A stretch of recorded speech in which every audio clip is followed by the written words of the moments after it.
Hello everyone, good morning and welcome back to my channel Shampa family ব্লগে সবাইকে স্বাগত জানিয়ে এখান থেকে ভিডিওটা শুরু করছি। সবাই সম্পূর্ণ ভিডিওটা অবশ্যই দেখবে। তো দেখো, আজকে হচ্ছে শ্রাদ্ধর কাজ। তো সকাল সকাল রান্না তো করতেই হবে, যেহেতু রাত্রে খাওয়া দাওয়া আছে আর 600-700 লোকের অ্যারেঞ্জমেন্ট, মানে একটু তো লেট হবে। আর 600-700 লোক অ্যারেঞ্জমেন্ট বলতে আমাদের আত্মীয় স্বজন প্রচুর, ওই জন্য আমাদের একটু লোকটা বেশি। তো যাই হোক, রান্নার ঠাকুর তো চলে এসছে। তো যেটা বলছিলাম, রান্নার ঠাকুর চলে এসছে, এসে ওনার কাজ উনি শুরু করে দিয়েছে। অলরেডি অনেকটাই ভাজা হয়ে গেছে, আর সমস্ত সবজি তো ভাজা করে নিতেই হয়। তো আমি তোমাদেরকে একটুখানি দেখানোর চেষ্টা করলাম, কারণ এর পরে আমি কি দেখাতে পারবো আমি জানি না। আর সবথেকে বড় কথা, ফোনটা আমি আমার একটা ভাগ্নির কাছে দিচ্ছি, আর ও যতটুকু পারছে আমাকে ভিডিও করে দিচ্ছে, আমি সেইটুকুই আপডেট করার চেষ্টা করছি।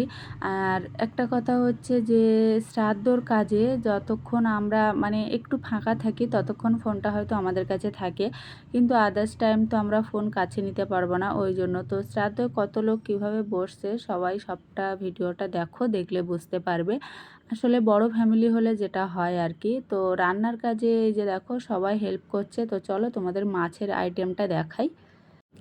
এই যে দেখো মাছের আইটেম, আর মাছটা একটু ছোট হয়ে গেছে। ছোট বলতে ঠিকই আছে, তবুও দাদা একটু রাগারাগি করছিল। মানে যে কাকার যে কাকা মারা গেছে ওনার বড় ছেলে বলছে মাছের পিস আর একটু বড় হলে ভালো হতো, যেহেতু মাছের আইটেমের ওপরেই সব কিছু। শ্রাদ্ধর দিন তো মাংস অলরেডি দেওয়া হয় না, ওই জন্য মাছের উপরে সব কিছু বলে দাদা বলছিল আর একটু বড় হলে ভালো হতো। কিন্তু সবাই বলছে যে না, ঠিকই আছে। কিন্তু হ্যাঁ, সবাই যাতে একটু ভালোভাবে সুস্থভাবে আনন্দ করে খাওয়া দাওয়া করে যেতে পারে, আমরা সেইটাই মানে ইচ্ছা আর কি আমাদের, যে কেউ যেন বলতে না পারে যে এটা ভালো হয়নি ওটা ভালো হয়নি, যাতে সবার ভালো লাগে সেই কাজটাই করার চেষ্টা করছি। তো চলো শ্রাদ্ধর দিকে যাই। তারপরে বন্ধুরা দেখো, শ্রাদ্ধ কাজে বসে পড়েছি। আর এই যে আমরা এক সাইড করে বসেছি, আমাদের সামনের দিকে সব ছেলেরা বসছে, মানে আমাদের ভাসুর দেওর, মানে যতটা মানুষ আমরা এই সাইডে বসছি ততটা মানুষ ওই সাইডে বসছে। টোটাল না করে 25-30 জন বসেছে। আর এখনও তো ভাগনা, তারপরে আরও কাকার ছেলেরা তো আসতে পারেনি, আর যারা উড়িষ্যাতে থাকে তারা তো আসতেই পারেনি।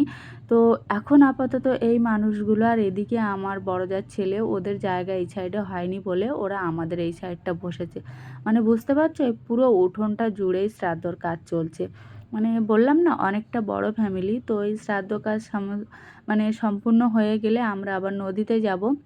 মানে 2 দিন ধরে নদীতে, প্রথম দিন তো পিণ্ডদান করা হয়েছে, আবার পরের দিন কি কি করতে হয় আমি জানি না। সবথেকে বড় কথা, ফার্স্ট টাইম শ্রাদ্ধ করলাম। কাকা মারা যাওয়ার পরে অনেক কিছু বদলে গেছে বাড়ির মধ্যে, মানে সে কথা আর বলে লাভ নেই। বাড়ির মধ্যে কেমন একটা যেন ফাঁকা ফাঁকা হয়ে গেছে। মানে সেই বলে না, একটা কলসির একটা কানা ভেঙে গেল। মানে আমার শ্বশুরেরা তো 4 ভাই, তো 4 ভাই এক জায়গায় বসে রাস্তায় গল্প করা, তারপরে আমাদের বাড়ির উঠোনের সামনে যে আম গাছগুলো আছে সেখানে বসে হুঁকো টানা, মানে এই জিনিসগুলো 4 ভাই মিলে করতো। যতই গণ্ডগোল ঝামেলা হোক না কেন, বিপদের সময় তো ভাই ভাই এগিয়ে আসে, তাই না? তো যাই হোক, আমার শ্বশুর, আমার কাকা শ্বশুর, জ্যাঠা শ্বশুর সবাই তো মন খারাপ হয়ে বসে আছে। তো কি করব, কিছুই তো করার নেই, সবারই মন খারাপ, তবু কাজ তো সম্পূর্ণ করতেই হবে, তাই না?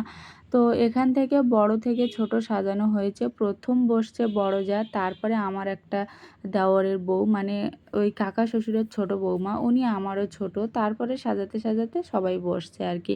তো চলো নদীতে যাই, তারপরে আবার দেখা হচ্ছে।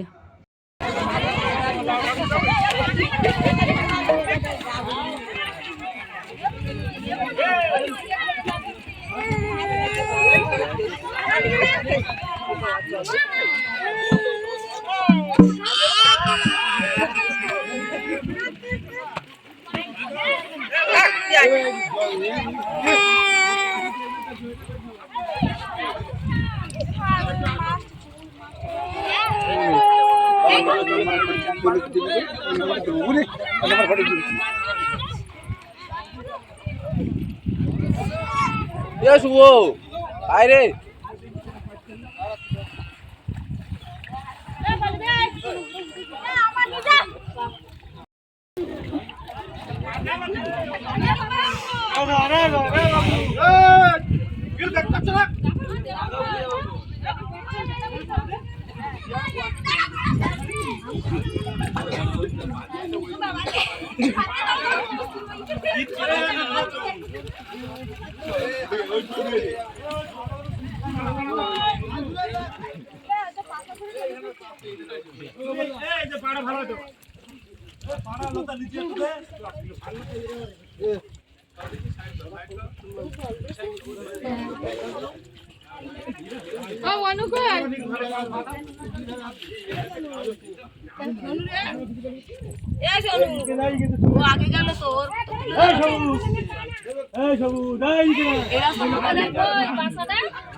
দুজন ধরতে হবে।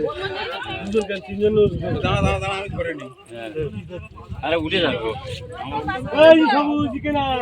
তারপরে বন্ধুরা গুড ইভিনিং সবাইকে। সন্ধ্যার যে কাজ আর কি, মানে গান, রামায়ণ গান, সেইটা দেওয়া মানে চলছে, অনেকক্ষণ থেকেই চলছে, এবার শেষের মুখে।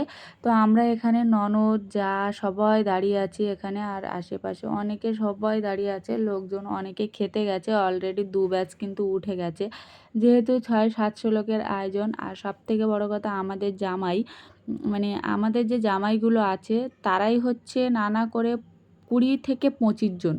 ওই জন্য আমরা একটা লম্বা লিস্ট ধরিয়ে দিয়েছিলাম, দিয়ে ওদের হাসতে হাসতে পেট ব্যথা হয়ে গেল, বলছে এতগুলো জামাই।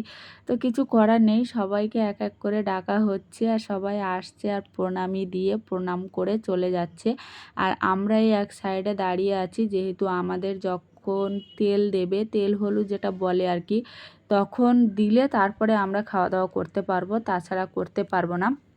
আর তার থেকে বড় কথা কালকে আবার যজ্ঞ আছে, কারণ আমার কাকা শ্বশুর একটু মানে দোষ পেয়েছিল, সেই জন্য বলল বাস্তু দোষ কাটানোর জন্য বা অনেক কিছু কি কারণের জন্য যজ্ঞ করতে হবে, ওই জন্য যজ্ঞ করতে হবে। কালকে যজ্ঞটা শুরু হবে কটার সময় সেটা বলতে পারছি না, বলল রাত হয়ে যাবে।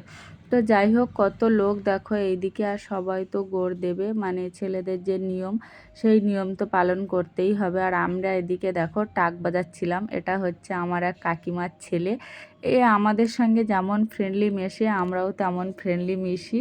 তো ও টাক হয়েছে সেই জন্য টাক বাজাচ্ছিলাম, আমিই টাক বাজাচ্ছিলাম, মানে যার যখন সুযোগ পাচ্ছি একটু টাকটা বাজিয়ে দিচ্ছি। ও যেমন আমাদের পিছনে লাগে আমরাও তেমন ওর পিছনে লাগি।